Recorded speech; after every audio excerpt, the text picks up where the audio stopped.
Yo guys, di balik hancurnya pasar kripto, Bitcoin, XRP guys, ini kelakuan mereka di belakang layar. Ternyata selama ini begini yang mereka lakukan ya untuk Bitcoin ini teman-teman. Dan dalam update berita kripto kali ini kita akan berbicara lebih detail mengenai hal ini teman-teman, mengenai kelakuan-kelakuan orang-orang ini di belakang layar ya. Untuk itu, let's dive in my friend. Welcome back everyone to Black Cuan. Terima kasih telah mengupdate berita kripto dari channel ini. Teman-teman, di kesempatan kali ini tidak hanya mengenai kelakuan-kelakuan bagi para paus besar-besar ini ya di belakang layar, di balik kejadiannya SEC menuntut Binance ataupun Coinbase teman-teman, tetapi kita juga akan berbicara di sini nanti mengenai beberapa akun salty terhadap Binance ataupun kripto pada umumnya. Kemudian kita ada update di sini mengenai USDT guys, DPEG dia, kemudian XRP yang akan kita bahas di sini. So guys, stay tune. Oke, yang pertama di sini ingin saya berbicara tentang BlackRock bersama kalian teman-teman. BlackRock ini di belakang layar, di balik kejadian katastrofik ini dari Bitcoin yang tumbang, kemudian altcoins yang sudah turun puluhan persen ini teman-teman, BlackRock and major US bank, BlackRock dan bank-bank besar di Amerika membeli Bitcoin. Ini mereka lakukan teman-teman ketika kuartal 1 2023 ini, termasuk di situ mereka melakukan pembelian besar-besaran. Dan ini BlackRock, Bank of America, Fidelity. What do they know? Apa yang mereka tahu? Dan apa yang kita tidak tahu dari rencana mereka di sini. Jadi ini ada trade yang menarik ya. Tanpa kita melupakan, MicroStrategy juga melakukan pembelian besar ya di kuartal 1 2023 ini. Kemudian ada holders besar lainnya juga di sini teman-teman. Seperti kita bisa lihat di sini, BlackRock Fund Advisor, kemudian BOA, Bank of America, kemudian ada Fidelity di sini guys.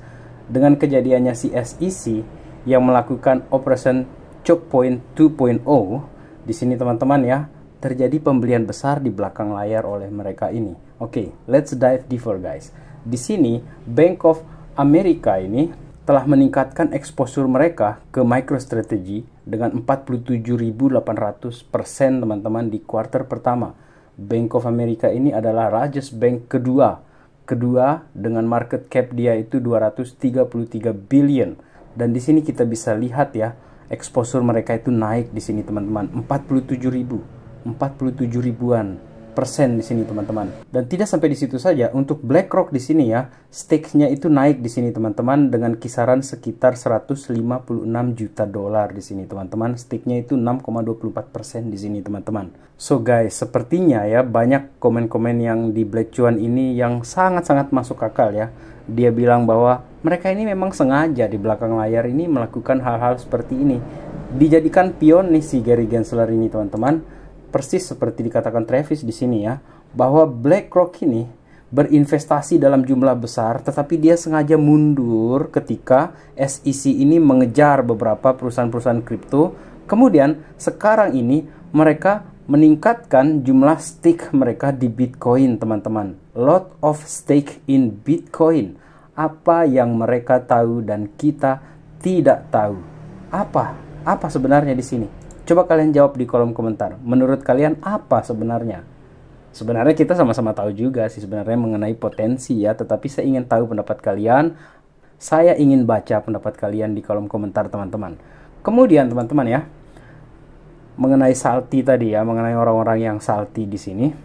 Sebelumnya kan saya membahas mengenai CZ yang meng-hire seorang mantan dari SEC Enforcement Division guys. Kemudian di sini Not Tiger Global di sini ya, dia bilang seperti ini. So, jika dia sudah meng-hire seorang criminal defense attorney, the number one criminal defense attorney, itu artinya DOJ, Department of Justice di Amerika ini sudah mengindikasikan akan menuntut ke Binance guys. Dan hal senada dikatakan oleh John Reed Stark di sini teman-teman, yang merupakan mantan Enforcement Division ya di SEC juga dia di sini. Dia katakan di sini teman-teman, saya bacakan ya. Setelah bekerja di divisi penegakan SEC selama hampir 20 tahun dan mengelola banyak penuntutan bersama SEC dan DOJ guys di Amerika, Department of Justice, IMHO, in my humble opinion, ada sejumlah indikator yang akan diajukan oleh DOJ Amerika atau telah diajukan under seal guys, di bawah segel. Artinya belum dipublis dakwaan pidana terkait Binance sama dengan yang dituduhkan oleh si Not Tiger Global di sini ya mengenai hal tersebut. Oleh karena itu banyak dia menjelaskan di sini ya mengenai kejanggalan-kejanggalan yang dia katakan tentang Binance di sini teman-teman. So guys, in my humble opinion, ini pendapatnya dia. Dan semua orang kan bebas berpendapat mengenai hal ini teman-teman. Bahwa apakah ini sudah dilakukan oleh DOJ di Amerika Serikat, kita akan lihat ke depannya. Ini pendapat mereka yang salty-salty, yang pro dengan SEC menurut saya di sini.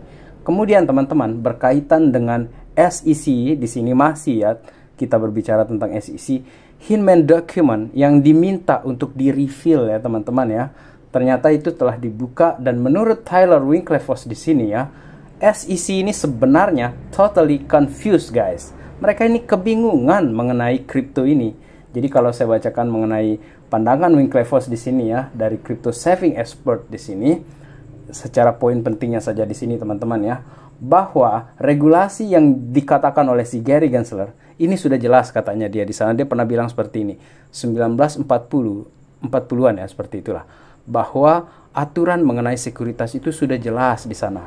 Kemudian Tyler Winklevoss di sini juga menyatakan bahwa aturan yang sudah ditetapkan tahun 1933 dan SEC masih menggunakan itu untuk meregulasi kripto, di mana realitas kita ini sudah berbeda dan dunia ini sudah modern dengan perkembangan teknologi yang sudah ada. Apakah hal ini masih relevan? Itu dipertanyakan oleh Tyler Winklevoss. Dan pilihannya tinggallah dua hal ini. Yang pertama, bahwa mereka ini harus membuat aturan-aturan yang sesuai dengan perkembangan dunia yang sekarang, atau yang kedua pilihannya adalah industri ini akan berpindah dari Amerika. Kemudian ada banyak sekali pekerjaan yang hilang, ada banyak sekali kerugian pertumbuhan ekonomi yang terjadi.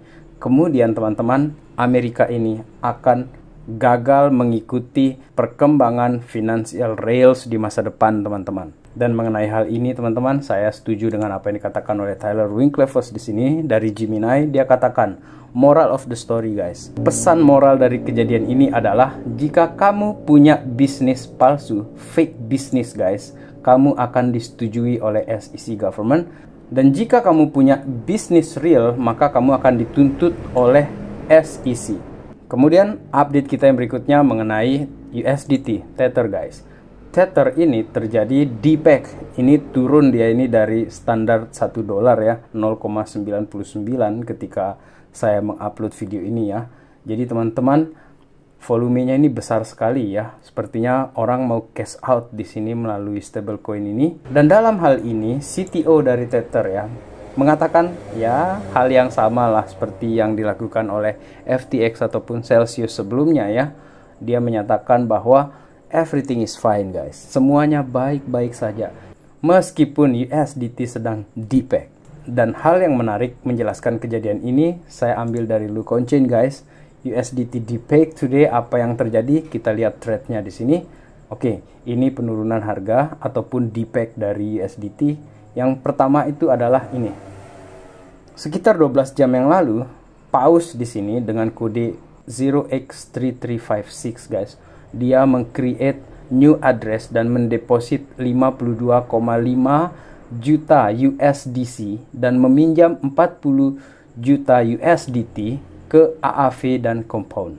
Kemudian dia mendeposit 40 juta USDT itu ke Coinbase dan ke Kraken 6 jam yang lalu.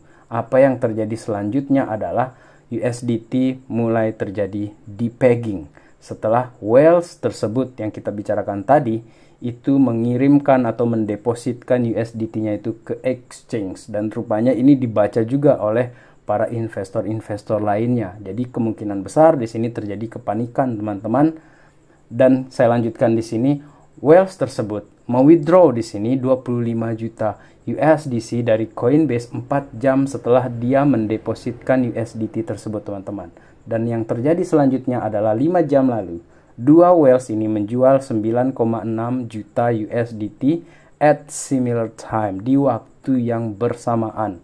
Jadi apa kejadian di belakang ini yang mendrive kejadian ini ya untuk terjadi DPEG di sini, teman-teman, ini masih belum bisa dijelaskan katanya dia di sini ya. Tetapi ini merupakan sebuah pertanda ya bahwa kebanyakan FUD ini, teman-teman, membuat para paus-paus ini dumping, mengeluarkan dana mereka, cash out mereka, dan cash outnya ini pakai USDT, teman-teman. Akan tetapi kejadian ini sudah sering ya terjadi di USDT, teman-teman, dan akhirnya dia bisa balik lagi. Hanya saja ada yang menyatakan seperti ini, bahwa ada kemungkinan di sebelum FOMC meeting yang akan datang ini, para investor ini merasa yakin bahwa The Fed ini masih kemungkinan belum bisa menangani inflasi, oleh karena itu mereka mengambil keputusan untuk cash out dulu atau mereka ini step aside dulu, teman-teman. Seperti itu ya kemungkinannya, teman-teman. Bahwa apa yang mendrive sebenarnya kejadian ini itu akan kita update nanti di berita update Black Cuan yang berikutnya, teman-teman ya. Kemudian sekarang ini kita beralih ke Ripple di sini, teman-teman. Yang menyebabkan turun harga Ripple juga di sini ya. Ada 100 juta koin XRP ini seharga 51 juta dolar, teman-teman, pindah dalam sekali transaksi. Dan hal inilah yang menyebabkan rontok ini harga XRP dari 0,535456, kemudian dia turun sampai 0,47 ya, sekitar itu tadi sore. Dan ini ada laporan dari Twitter ya, dari Wealth Alert di sini, teman-teman, mengenai perpindahan tersebut ya. Sekali transfer loh, 100 juta XRP, teman-teman. Dan penjelasan yang menarik mengenai kejadian ini itu saya ambil dari ini nih, dari Yasin Mubarak di sini. Dia bilang seperti ini, saya biasanya tidak ngomong tentang harga ya, katanya dia di sini. Tetapi menurut dia ini kejadian yang unik yang berulang kali terjadi di XRP, guys. Jadi berita mengenai XRP ini bikin harganya itu naik. Kemudian tiba-tiba ada massive selling yang terjadi di harga XRP ini. Dan ini memberitahukan kita bahwa ada seseorang ataupun institusi besar di sini yang menginginkan harga ini dipump, kemudian setelah itu dia bersiap untuk ngedam harga ini lagi, dan itu tujuannya adalah untuk membeli lagi di harga murah, teman-teman. So, poinnya dia di sini adalah jangan kaget jika kelakuan-kelakuan ini akan terus berulang ya di XRP, bahkan nanti itu ketika summary judgment newsnya ini drop, teman-teman, mengenai SEC versus Ripple tersebut. Dan yang menjadi pertanyaannya dia di sini adalah apakah kegiatan ini akan bisa langsung terus bisa dilakukan apabila nanti XRP ini sudah mendapatkan clarity, guys, sudah mendapatkan kejelasan apakah masih bisa mereka melakukan hal ini. Jadi menurut saya ya di sini mereka masih bisa memainkan harga ini sampai sebelum ada kejelasan mengenai XRP di sini. Jadi mereka bisa main-main. Tetapi begitu nanti kejelasan mengenai XRP ini keluar dari hasil persidangan di Amerika Serikat, mereka sudah tidak bisa main-main lagi tentang XRP. So guys, expect all scenario in crypto. Jadi memang ada banyak skenario yang bisa terjadi di crypto ini yang akan datang, teman-teman. Jadi untuk kita yang invest di sini, teman-teman ya, termasuk Black Cuan di sini yang merupakan plankton di sini, teman-teman, di dalam investasi kripto ini. Let's be strong, guys, and let's enjoy the ride. Sampai bull runs yang akan datang, barulah kita bisa bicara banyak nanti di sana, teman-teman. In the meantime, terima kasih telah menonton video kali ini. Salam Black Cuan. Peace, my friend.